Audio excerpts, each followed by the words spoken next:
it probably goes back to my teens, 20s, that I don't know, you hear you're supposed to get married and you're supposed to have kids. And there's just this cultural, maybe Asian, but also cultural societal expectation that you're supposed to do all of this. Right, in a certain time sequence. Yes, exactly.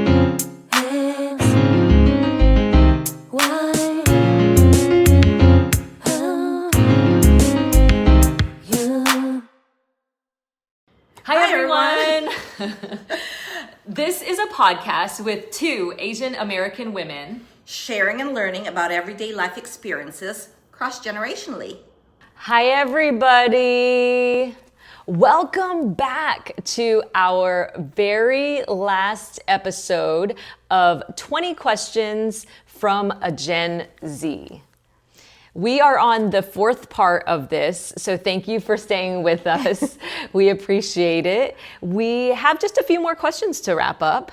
Yes, and I do want to thank Angie, part of our team, who was the one that gave us these questions. I just want to put it out there. Thank you, Angie. So that you all know where these questions originated from. But why don't I start and ask you? Okay, sounds good. Okay, so the first question for this last part is, were you ever worried that you would mess everything up by taking risks? Yes. A lot. Probably most of my life. I think taking risks felt like if I failed, then I wouldn't be I couldn't have that perfect result that I wanted.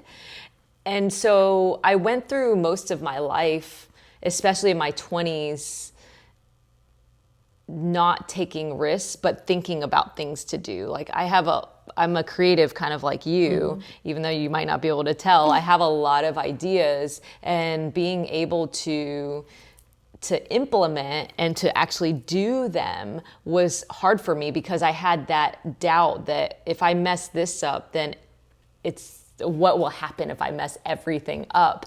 But my husband told me something that was really pivotal when I was transitioning out of my career in the corporate world, going into entrepreneurial world.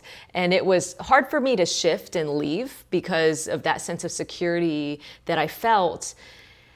And we were sitting at the breakfast table one morning and just talking about how challenging it had been working on my business and then going to actually taking that leap and jumping and leaving out and quitting completely. And he said to me this. He said, if you wait till all of the lights are green before you leave from home to the office, will you ever leave? Will you ever leave? Correct. And I thought about that. No, but don't wait till every light's green, right? Just go, just do it. And that helped me transition into my entrepreneurial world, being a coach now, and it's changed my perspective on things that used to take a lot more time to actually start and take action on it. I think about that a lot more, and it's helped me just pivot and be able to say, hey, this is part of the journey. What about you? So it's twofold. In my younger years, first half of my life. Yeah. I had to work. I had to work to do the things that I wanted to do. I mean, I'm not saying that mom and dad weren't there. Mom and dad were always there, but I always had to have that job. So to me, there wasn't a lot that I can really do because everything had to center it around, well, I have to work and sew. And I think that is why my major shift in my life in the second half of my life is I don't care now.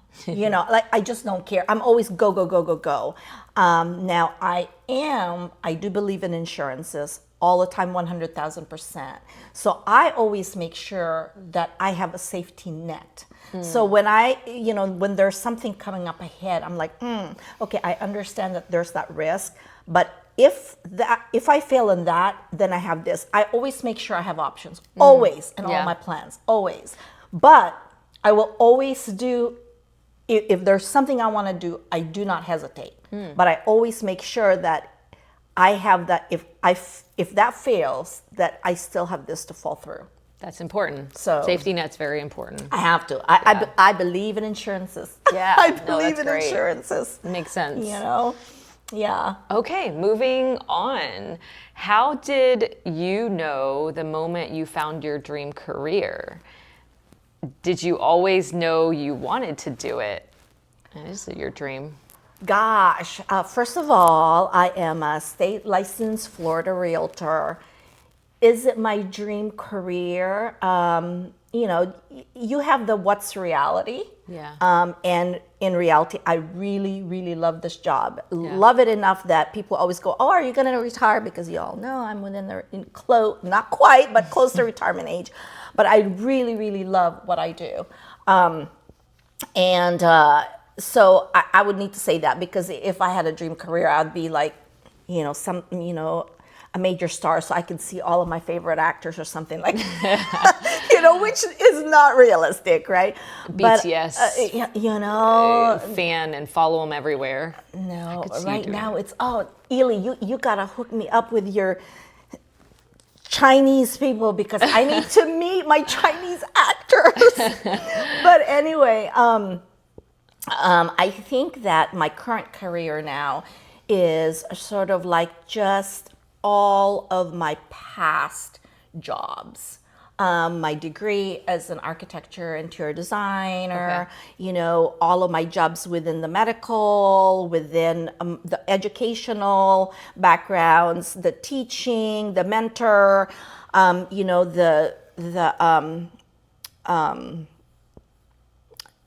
do you call it? Advisor, all of that together.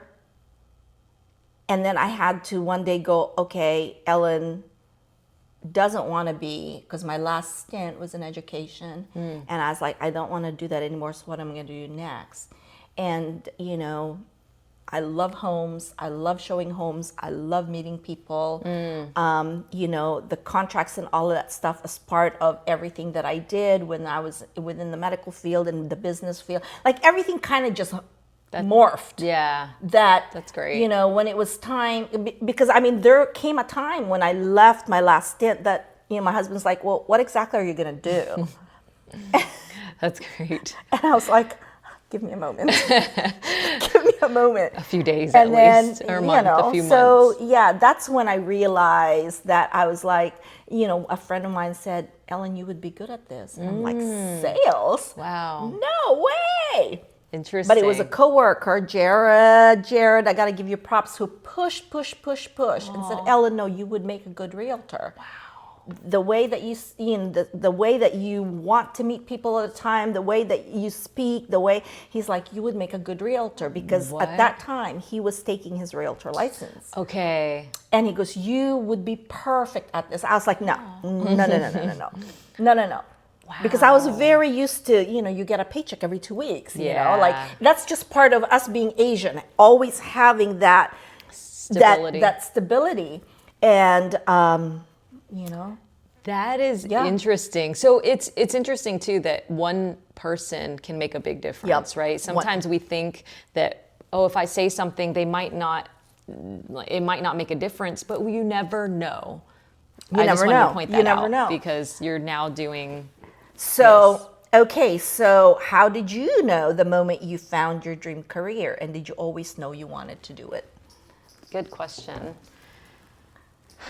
I didn't always know, because being a life coach now, it is my dream career, but you're not taught that in school. You're taught to be a cop, a doctor, a lawyer, a pharmacist, and that's pretty much it, right? Like in general. So I did, as a kid want to be a cop or in the FBI because I was always curious about people. I enjoyed learning about psychology. I actually started reading this is really nerdy. I don't think we've talked about this before, but when I was 12, I started reading self-development books and psychology books. So typical, really. right? Isn't it typical, really? Ellen's like, I'm not surprised. Meanwhile, when I was 12, I was reading my romance books, my Harlequin romance. Right, exactly. That's how different we are, but that's why it works.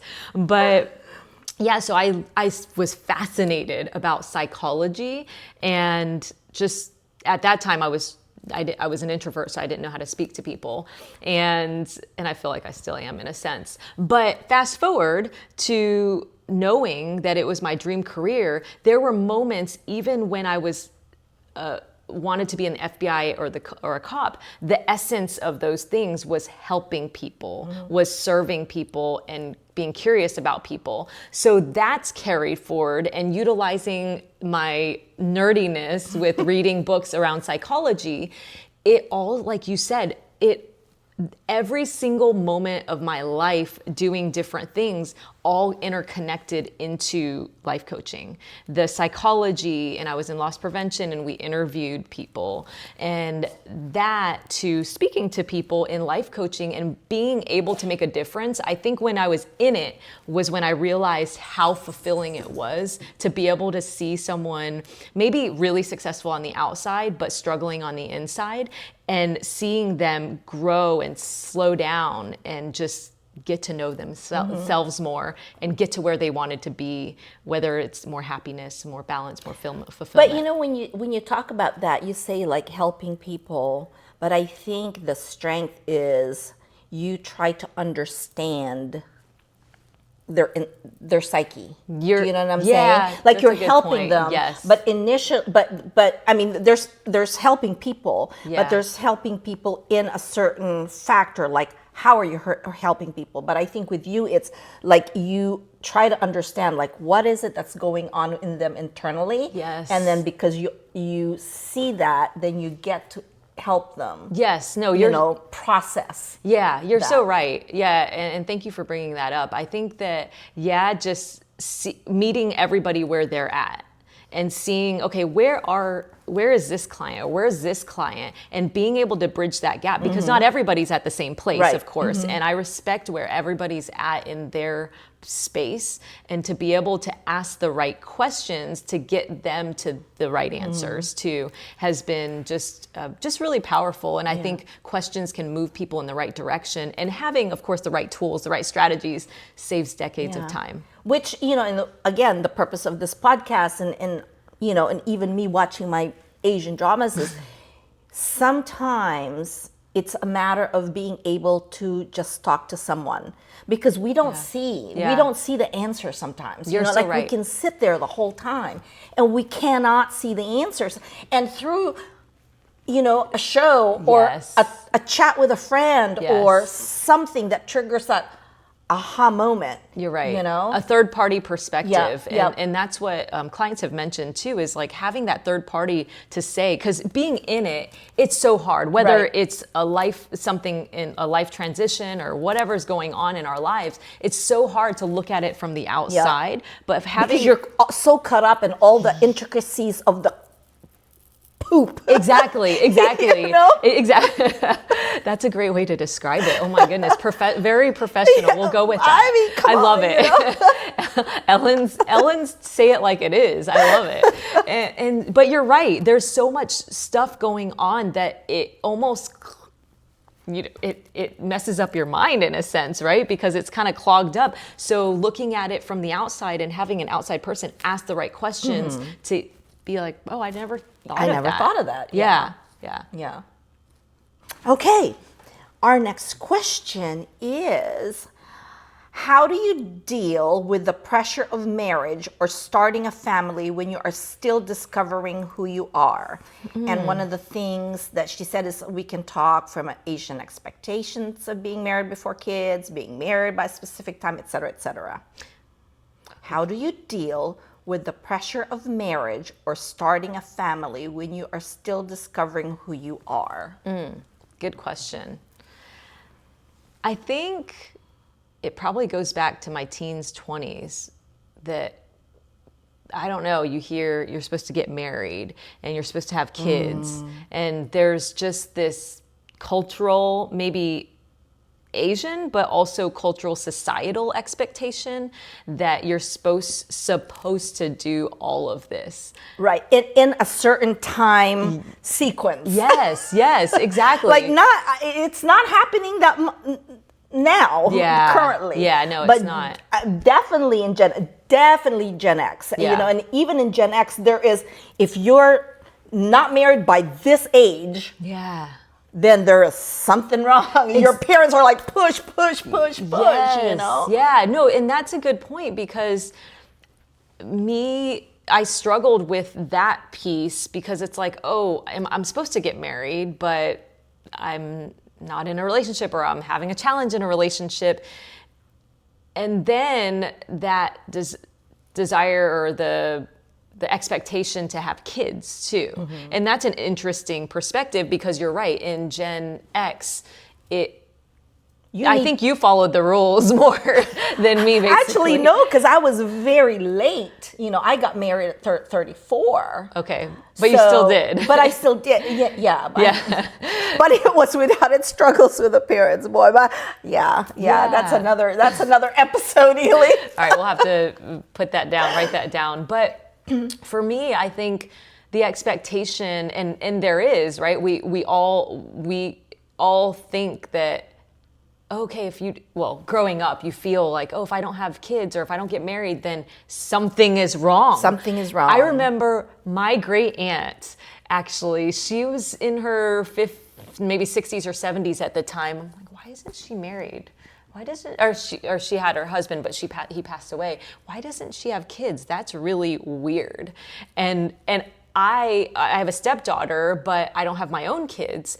And I now kind of get it a little bit, right? And sometimes it feels a little like isolated, but I think it's becoming a little more norm. Like if I don't feel like having kids is my journey, then why should I, right? So at least in my perspective, I understand passing on generations, but I can also pass that on through pouring into people, through coaching, through just... Well, because I have... it does... For folks that don't want to have children for whatever reason, it's not like they don't love children or that they can't give the love somewhere else. Yes. I mean, you have your furry children, you have your nephews. Do you have a niece? It's all nephews, right? Nephews, yeah. I see how you just through social media, and I hear from, it's not that you don't want it. It's just, certain folks, because of how their, life is. It's not a factor. Right, exactly. No, you're right. So I think that kind of getting down to root of like, what do I want versus what does someone else want? What do I want for myself, and of course in the relationship that we're in. So, but taking off that stigma of not having kids is okay, and some people can't have kids, right? And they try, but like you said, we can still pour love into souls and into human beings. Okay, going to you.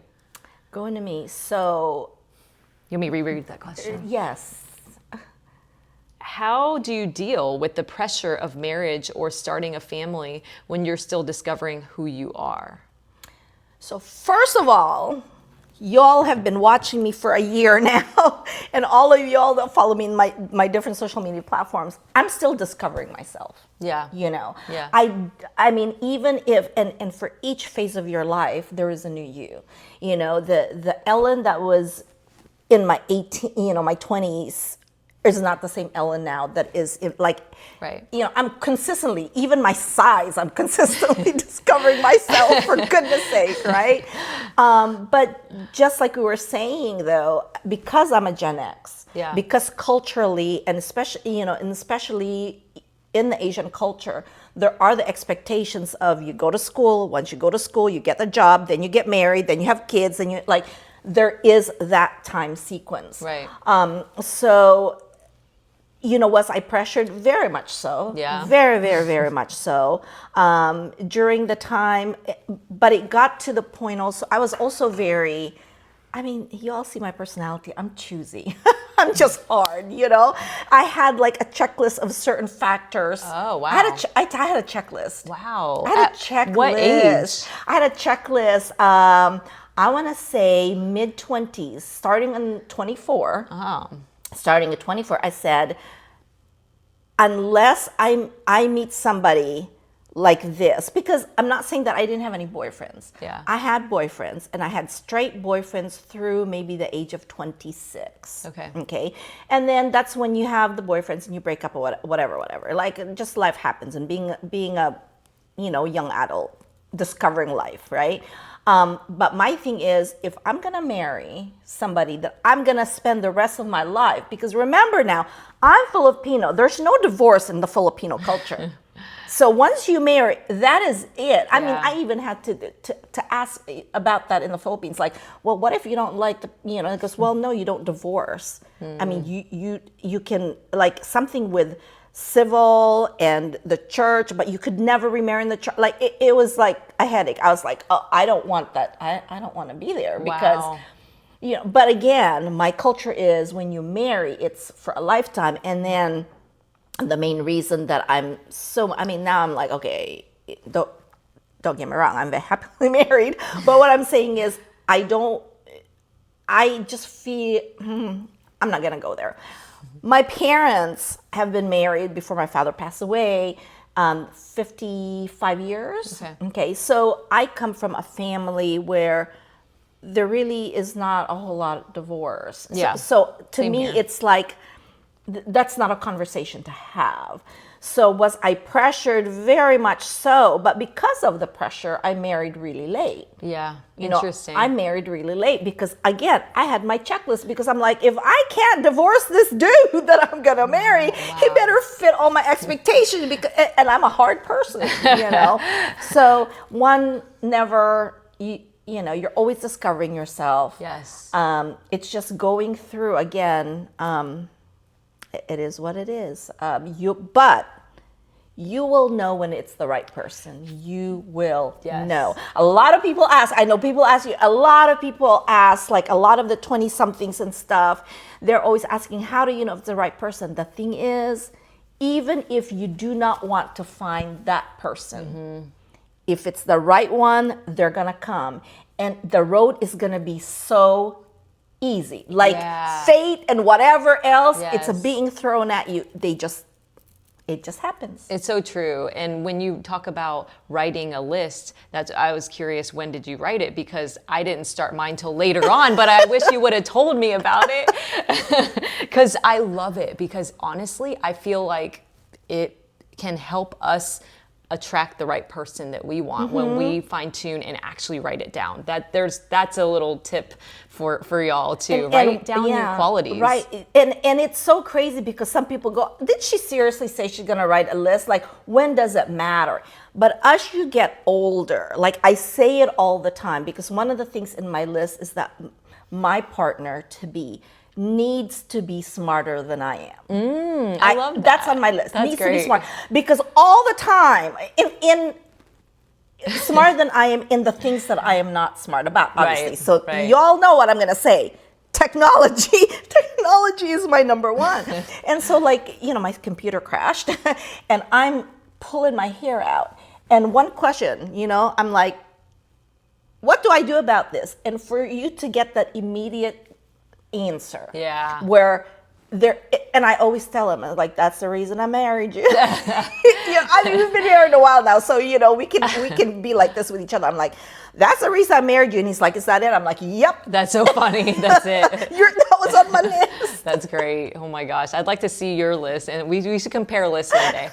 All right, let's see. Moving on to, do you have relationships outside of familial that you never would have expected to last this long? Yes, because as you go through in life, life happens. There are arguments, there are whatever, things that cut off friendship. Yeah. Things that impede it, or, I'm Filipino. There's always drama in the Filipino world, okay? So, and so you've had your rise and fall. But the ones that stick through, and again, remember I was saying that core Yes. handful, Yes. and I have the three of that core handful: Fowla, Ashwin, and Emma. Okay, Oh, nice. and each of those are from time periods of my life. They don't even like that crossover in the end. So with Fowla, she is the one that I'm closest with, and she is the one that she's my party person. Like, I met her while I was in college. Okay. And so it's Fowla, and then Ashwin, who I met in between college and married life. Okay, so like that young adulthood where you're, okay, now it's time to, and again, and then Emma, who I met when I got married and have children. Okay. Like, each Wow. of them came in major time factors of my life. Do they crisscross? They know each other. They've spent time with each other because of me. But I can never, okay, with Fowla, I can talk about everything, like everything, okay? Things that I can't even share with my husband, because there are some things you can't share with your husband because it's about me being a woman, being, there are just some things you can't share, right? Not that I don't love him or anything, but there's just some things that are true about being a woman, And, but I can't share some things with Ashwin. I can't share some things with Fowla. Okay. You know what I'm saying? They have different placement and markers in my life that is important. But do I trust them wholeheartedly? That's great. Wholeheartedly. I can give all of them my bank book account numbers, keys to my house. I mean, I trust them enough for that. They are all there. Even Ashwin being male, like, he comes to my house and there I am, and my husband, like, I'm very, very good friends with them. That's great. So that's awesome to have too. I think for me, it's, do you have relationships that you would never have expected to last this long? I think the one person who pops in my mind is my friend Mandy. I think I've known her since I was second grade or second or third grade. And I don't know if anybody's ever had this, or you've ever experienced this, or anybody here has ever experienced where they've had someone just want to bring them into different environments and make them feel comfortable. I think growing up being Asian, I felt a little bit as an outcast, and she was the one who brought me into like birthday parties and just different environments.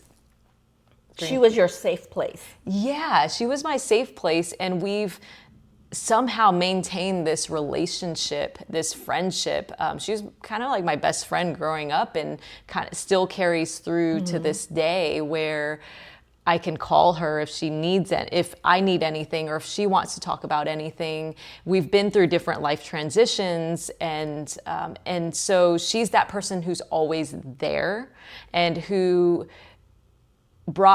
made me feel like I belonged when I didn't feel like I belonged anywhere. And it's kind of carried through. So it's just been incredible to have a friend like that, where she knows when you were in second grade or third grade till where we are now with her with 2 kids and her transition. And she has three animals, 2 kids, and so her life is very, very busy, but it just works out, and I love them. I spend time with them and the kids,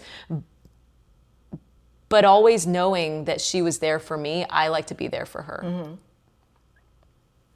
Yeah. Yeah, but notice how neither. Oh no, because the question was family, and not besides Outside of family. familial, yes, Yeah. yes. But I was about to say, well, notice I didn't say my husband. Again, nothing like I have a very good marriage. Anyway, okay. Is that your turn? Okay. So We're almost done. We're close on time too. Do you agree with the fake it till you make it mindset? Did we do this question? I think we did. Yeah, Okay. but we can. Well, no, let's skip. Okay. I think we did this before. Okay, the very last questions of this episode, which I think is very nice too. Oh, maybe we didn't. Sorry, I'm just going back. I think we did something similar, like YOLO, but not fake it till you make it. But yeah, no, let's skip it. Okay. Because I think the 20, and because we're on time. Okay. Yes. Okay. Yeah. So last question of this episode, and I want you all to tell us how you like this episode. But number 20 is what's the one thing people can start doing today that will make a difference in their lives? Oh, that's a great question. Great last question. I have to think about that. I know. What's something that they could do today to what? That would make a difference in their lives. Well, I think it's for me, I think about taking action in some direction, right? Sometimes we stay stuck in a certain area. And if there's one book, because going back to being a nerd, that I might recommend for every single human being on this planet, it's How to Win Friends and Influence People. It's this book that by Dale Carnegie. I think it was written, I don't know, almost 100 years ago, 75 years ago, and it's still accurate to this day. But if we can be able to have those social interactions and be able to understand that it's not all about us, it's about other people. It's about like, hey, how are you doing? Or I love that shirt on you, or I love your hair today. And just connecting with people, then it will set us up to be better human beings, and Toastmasters for public speaking. But taking action in self-development is my big message, is find things, learn things, understand things, invest in self-development. So weird that the way that we're answering is how it relates to our current careers. Because for me, I'm taking it, you never know what the future is going to bring. You never know. And there's so many challenges of the future. However, you can never start too early on establishing a good credit. Period. A good credit. Because everything in your life,